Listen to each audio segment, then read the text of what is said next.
The night in the suburbs of Havenwood, Georgia was thick and sweltering, stirred only by the frenetic symphony of cicadas and the crunch of gravel under tires. Marcus's old pickup truck turned off the paved road, its headlights sweeping a ghostly arc across the towering pine trees, before settling on a familiar clearing.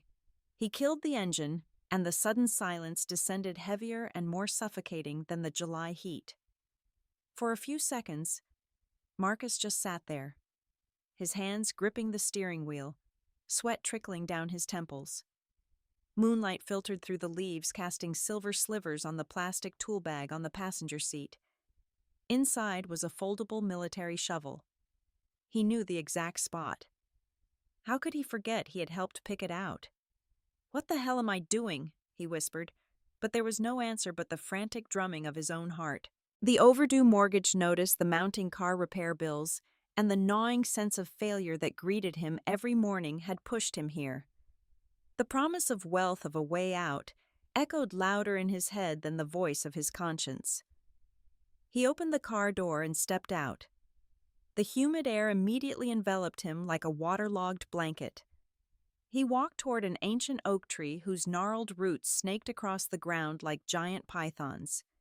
He and Ethan had chosen this spot under the oak, a symbol of strength and permanence. A cruel irony. Marcus started digging. The shovel bit into the soft, damp earth. Thud after thud. The dry, heavy sound echoed in the still night. He worked frantically, dirt flying onto his jeans. Sweat mingled with tears, but he didn't stop. He dug deeper, the memory of that day rising with a powerful slow-motion clarity. Just a week ago in this very spot, the air had been thick with hope instead of guilt. Ethan had clapped him on the back, his smile so bright it could have lit up the forest. "Thank you, brother," Ethan had said, his voice still hoarse with emotion. "I couldn't have done it without you." "Don't be silly," Marcus had replied, leaning against the oak to catch his breath. "That's what brothers are for." They had just buried a small box together. Inside was what the hospital called the products of conception, but to Ethan it was so much more. It was the placenta of his son Liam. "My grandmother used to say that burying the placenta under a strong tree helps a child put down deep roots in their homeland to never get lost." Ethan had explained, his eyes distant as he looked at the freshly covered patch of earth. "He'll always know where home is." Marcus had nodded, thinking it a bit superstitious, but he understood its importance to Ethan and Sarah. After 5 long years of despair, they had finally gotten their miracle. Those 5 years had been a series of hopes and disappointments. Marcus had witnessed it all. He was the best man at their wedding, a ceremony filled with laughter and blessings for a large family to come. But as the years passed, their house remained painfully quiet. Family gatherings became an ordeal. The casual but sharp questions, "Any good news yet?" Sarah began to avoid social events, unable to bear the looks of pity. Marcus had seen Ethan, his best friend, the ever-strong and optimistic one, fight back tears as he held his broken wife each night. They had tried everything: the best doctors in Atlanta, hormone treatments, strict diets. Ethan's health was perfect while Sarah was diagnosed with a slight hormonal imbalance. The weight of guilt fell heavily on her, and no matter how much Ethan reassured her, Marcus saw the secret fear in his friend's eyes. And then one dreary November afternoon, Marcus's phone had rung. On the other end was Ethan's scream, a sound of disbelief and pure joy. "We got it. Marcus, she's pregnant." The next 9 months were the best of times. Marcus was there helping them paint the baby's room, assemble the crib, and endure Sarah's strange midnight cravings. He felt their joy as his own. When Sarah went into labor, it was Marcus who drove them to the hospital, his hands steady on the wheel, even though his heart was racing as much as Ethan's. He had sat with Ethan in the waiting room, trying to crack jokes to break the tension. "Ready for diaper duty, Dad?" he had teased. "You keep talking like that, and I'll make you the godfather and assign all of it to you." Ethan had shot back, laughing nervously. When the doctor came out with the good news that both Sarah and baby Liam were healthy, the two men had embraced, overcome with joy. Marcus felt a pure happiness, a pride in seeing his brother finally get what he had always wanted. Marcus's shovel hit something hard. Clank. The sound dragged him back to the harsh reality. He knelt using his hands to clear the last layer of dirt. And there it was. The freezer-grade zip-top bag they had carefully placed inside a box. He lifted it. A wave of guilt and disgust rose in his throat so strong he almost gagged. This was a part of Liam, the child he loved like a nephew. This was the symbol of his best friend's hope and perseverance. But then the image of the eviction notice flashed in his mind. The nagging voice of the auto shop owner, the disappointed face he saw in the mirror every morning. The words of Silas, the man he'd found on a shadowy internet forum, rang in his mind. The placenta of a newborn is a direct connection to the spirit world. It is a gateway to unimaginable power and wealth. But the price is not for the faint of heart. "I'm not weak," Marcus muttered, his voice hoarse. Greed like a poison had choked his conscience. He stood up, clutching the box to his chest. He didn't dare look back at the empty hole, a scar on the earth, a testament to his betrayal. He rushed back to the car, threw the box and shovel inside, and sped away, leaving the ancient oak and a buried promise in the darkness. The road ahead was dark, but for the first time in years, he felt a twisted glimmer of hope, a hope bought with a child's innocence and his own soul. The dirt road to the meeting place was rough and desolate, Marcus's pickup truck bouncing violently.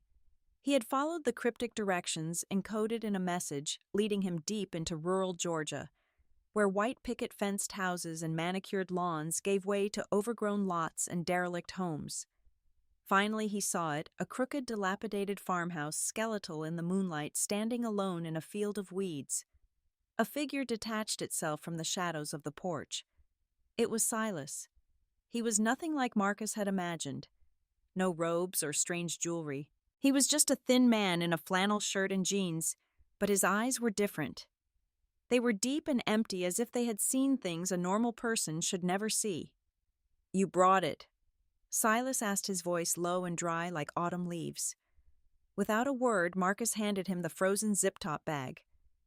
Silas took it with a strange reverence, his long fingers tracing the frosted plastic. "Pure life," he whispered almost to himself. "It still echoes with the energy of creation." Silas led Marcus inside. The house smelled of mildew dust, and something else, a sweet, cloying scent, that Marcus couldn't place the smell of incense and decay. The only lit room was a bare living room where the floor was painted with intricate symbols in white chalk. In the center, on a rickety wooden table, was a crude altar adorned with black candles, feathers, and small animal bones. Silas placed the bag on the altar. "The pact requires a sacrifice," he said, turning to face Marcus, his eyes glittering in the candlelight. "A part of you, for a part of the world." He produced a small razor-sharp knife. "A drop of blood, to bind your fate to this ritual." Marcus's heart pounded. This was the point of no return. The image of Liam, small and innocent, flashed in his mind, but it was quickly followed by the image of unpaid bills, the shame of asking for extensions.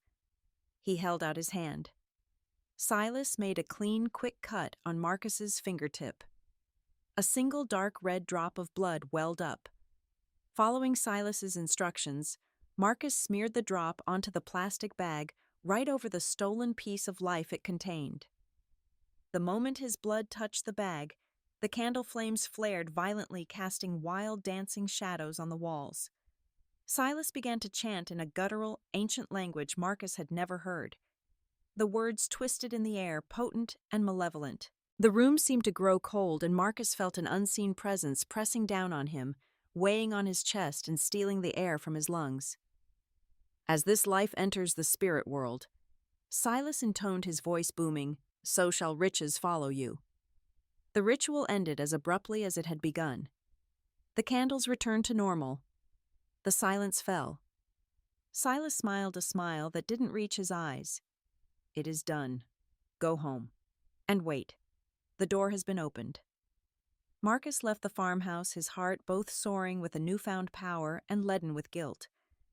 He didn't know that as he drove away, his pact was already beginning to exact its price.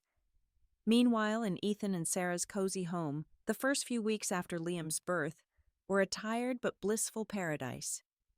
They were immersed in the world of diapers, late-night feedings, and the sweet smell of a newborn. Ethan had never felt more complete, and Sarah looked at her son with a love so fierce it ached. But then, about 6 weeks after Liam was born, a discordant note crept into their symphony of happiness. It started subtly. Liam began to cry. Not the usual cry for food or a diaper change. It was a high-pitched, inconsolable wail that lasted for hours on end. It shredded Sarah's nerves and carved worry lines on Ethan's forehead. Then Liam started refusing to eat. He would turn his head away from his mother's breast, pushing the bottle out with his weak tongue. Sarah grew increasingly frantic as she watched her son, once a strong feeder, now refuse nourishment. "He's not eating much," she told Ethan one night, her voice trembling with exhaustion. "Look at him. He's not gaining weight like he should be." Ethan, ever the optimist, tried to reassure her. "It's probably just colic, honey. You know babies go through phases. Let's just give it some time." But time brought no improvement. Worse, Liam's condition deteriorated. His rosy skin turned pale and sallow. His once bright eyes lost their spark. His little body, instead of filling out, remained thin and fragile, as if frozen in time. Sarah noticed other alarming signs. Liam wasn't hitting his developmental milestones. His cry, once robust, became a weak, reedy whimper. He started getting sick constantly, a cold followed by an ear infection, then a low-grade fever of unknown origin. The doctors were baffled. They ran blood tests, ultrasounds, physical exams. Everything came back normal. "He's failing to thrive," one pediatrician admitted, using a clinical term that sent Sarah into a spiral of fear. They were prescribed medications, supplements, special formulas. Nothing worked. Liam remained frail, constantly propped up by syrups and injections. Sarah barely slept. She spent her nights holding her wasting child, praying to God, to anyone who would listen to intervene. Her anxiety began to morph into a deep-seated suspicion. Something in her gut told her that what they were experiencing was not just a medical issue. "Ethan," she said one evening, her voice breaking. They were sitting in the dimly lit living room, Liam's weak, rattling breaths coming from the bassinet. "This isn't normal. I can feel it." Ethan looked at his wife, at the dark circles under her eyes, the desperation etched on her face. He couldn't ignore the strangeness of the situation either. "What do you mean?" "It's something else," she whispered, tears beginning to fall. "Something wrong. We need to think back. Everything we did after he was born. Did we do something wrong?" Her eyes suddenly widened, a memory flashing. "The placenta. Ethan, are you sure it was buried properly?" Ethan froze.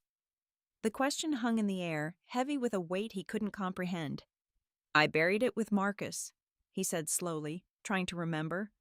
"We did everything the traditional way. Under the oak tree." "But are you sure it's still there?"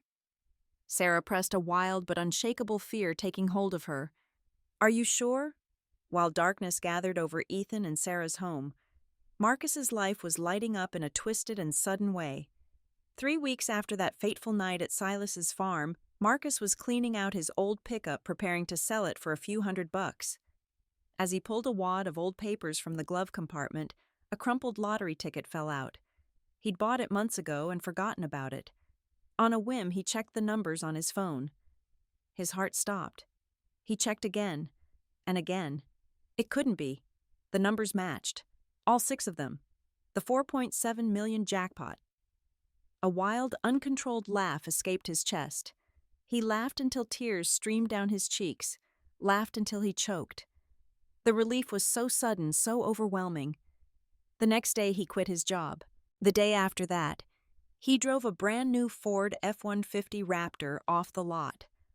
The smell of new leather filling his lungs, drowning out the old scent of desperation. He paid off his debts, bought a luxury condo in downtown Atlanta, and started living the life he'd always dreamed of. He told himself it was fate that his luck had finally turned. But sometimes, in the quiet hours of the night when the alcohol wasn't enough to silence his conscience, The image of the empty hole under the oak tree and Liam's small pale face would haunt him. He'd chase them away by buying something else expensive, opening another bottle of champagne. He told himself his wealth and Liam's illness were unrelated, just a cruel coincidence. But deep down he knew he was lying. Ethan and Sarah's house was no longer a home. It had become a small, cold hospital. Liam was now on an oxygen machine, and a tiny IV line was taped to his fragile arm for nutrition. The house was filled with the smell of antiseptic and unspoken grief. They had taken Liam to the best specialists, but no one could find a cause. He was simply fading away before their eyes. The desperation began to drive a wedge between them. Ethan clung to logic, spending hours online researching rare genetic disorders, searching for a scientific explanation. He refused to entertain anything else. "There has to be a rational explanation, Sarah," he snapped one evening after another hopeless phone call with a doctor. "We can't give up on science." "Science has given up on us, Ethan," Sarah screamed back, tears streaming down her face. "Don't you see Liam isn't sick in a normal way? Something is draining the life out of him. Something evil." Ethan stared at her, the exhaustion and fear in his eyes replaced by frustration. "Don't talk that nonsense. You sound like you're losing your mind." The words were a knife to Sarah's heart. She turned away, hiding her sobs. She knew she was losing her husband as well as her son. It was at their lowest point that Evelyn arrived. Evelyn was an old friend of Sarah's mother, a woman with silver hair and knowing eyes who carried with her the quiet strength of a deep faith. She came with a casserole and a warm hug. But when Evelyn saw Liam in his bassinet, her kind smile vanished. She didn't just see a sick child. She placed a hand over the thin blanket covering Liam's tiny body, and her face hardened. "Oh, you poor child," she whispered.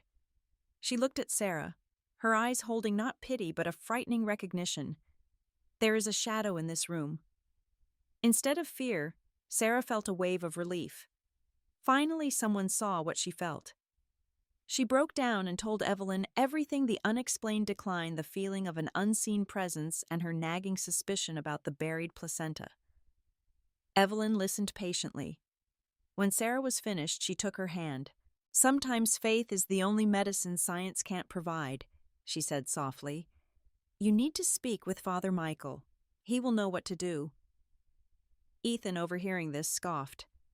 "A priest? We need a doctor, not an exorcism." "You've had the best doctors," Evelyn replied calmly, turning to him, "and they are at a loss. What do you have left to lose, Ethan?" Her words cut through his desperation. He had nothing left to lose. Father Michael's office was a peaceful sanctuary filled with books, the smell of polished wood, and the warm glow from a desk lamp. He was a large man with a gentle voice who had seen enough of human tragedy to no longer be surprised by anything. He listened to Ethan and Sarah's story without interruption. He saw Sarah's raw pain and Ethan's tortured skepticism. When they finished, he steepled his fingers on his desk and looked at them intently. "This question about the placenta," he said, addressing Sarah. "Where did it come from?" "Just a feeling," Sarah said, her voice trembling. "A feeling that we did something wrong, that we let something in. It's the only unusual thing we did. Following family tradition, burying it." Father Michael nodded slowly, his gaze shifting to Ethan. "Ethan, tell me exactly. When you buried it, were you alone?" Ethan hesitated. "No, my best friend Marcus was there. He helped me. He's Liam's godfather." Father Michael leaned forward, the quiet in the room growing heavy. His gaze was sharp, probing. "This burial ritual traditionally is a sacred and private act between the parents and the land, a connection to the child's roots," he said, his voice low. "The presence of a third party, especially one not of the bloodline, opens a door." Ethan felt a cold dread creep up his spine. "What are you saying?" he asked, though he feared the answer. "I'm saying that a child's spirit, especially in the first few weeks, is very vulnerable," Father Michael continued. "The placenta, in many beliefs, is considered the child's spiritual twin. It carries a part of the child's life essence. If that connection falls into the wrong hands or is used for dark purposes, he paused, letting his words sink in. Sarah held her breath, her face pale. Could they harm the child through it? They could drain its life force, Father Michael said flatly. He looked directly into Ethan's eyes, and his next question landed like a physical blow. Ethan, do you trust this friend completely? Are you 100% certain that he would never wittingly or unwittingly harm your son? Are you certain that placenta is still resting under that oak tree? The silence in the room was absolute. In Ethan's mind, pieces began to click together with horrifying clarity. Liam's sudden decline, the doctor's bafflement, and Marcus's sudden change in fortune. He had called bragging about a lottery win and a new truck, but Ethan had been too lost in his own grief to pay attention. Now the coincidence seemed sinister. Ethan's silence was answer enough for everyone in the room. Sarah's heart broke. The unthinkable, a betrayal too cruel for words, began to take shape in her mind. What do we do? Ethan finally asked, his voice raw with fear. First, Father Michael said, standing up. We pray, and then you must confront your friend. You must get the truth from him. Ethan drove home in a daze, Father Michael's words swirling in his head. Opens a door. Drain its life force. Do you trust this friend completely? Each phrase was a hammer blow to the foundation of the lifelong friendship he had built with Marcus. Marcus, his brother. The man who stood by him on his wedding day, who shared his tears of desperation, and who celebrated Liam's birth. It couldn't be. But the doubt once planted grew like a poisonous weed. When he walked into the house, the smell of disinfectant and stale air greeted him. Sarah was sitting by the bassinet, humming a quiet lullaby to their nearly unresponsive son. She looked up, her swollen eyes searching his for an answer. Without a word, he nodded. A choked sob escaped Sarah's throat. Their worst fears had a name. Driven by a cold resolve, Ethan pulled out his phone. His hand shook as he found Marcus's name. He looked at Sarah, who nodded once decisively, tears rolling down her cheeks. They were in this together. The phone rang 3 times before Marcus picked up. Hey man, what's up? Marcus's voice was cheerful, too cheerful, and it sounded alien and jarring. Marcus, Ethan said, his voice raspy and foreign to his own ears. We need to talk. About Liam. There was a pause on the other end of the line. When Marcus spoke again, the cheerfulness was gone, replaced by a guarded tone. Liam? How is he still the same? Worse, Ethan said, the word tearing from his chest. Meet me at the coffee shop by the lake. Now. Ethan, Now. Ethan repeated, his voice hard, allowing no refusal. He hung up before Marcus could reply. The lakeside coffee shop was nearly empty. Ethan chose a table in a dark corner, looking out at the still gray water under an overcast sky. When Marcus walked in, Ethan almost didn't recognize him. Gone was the Marcus in grease-stained work clothes, replaced by a stranger in a designer leather jacket and expensive shoes. Wealth clung to him like a second skin, but it couldn't hide the anxiety in his eyes. What's going on? Marcus asked, sitting down. You're scaring me. Ethan looked his friend squarely in the eye. What did you do, Marcus? Marcus blinked. What do you mean, I don't understand? Stop lying. Ethan slammed his hand on the table, the sound making the few other patrons jump and look over. The placenta, Marcus. Where is it? You went back, didn't you? You dug it up. The color drained from Marcus's face. The denial died on his lips. In that moment, in the terrified eyes of his best friend, Ethan saw the truth. The brutal, unbelievable truth. Man, Marcus stammered, his voice breaking. I didn't mean any harm. And then it all came out in a torrent.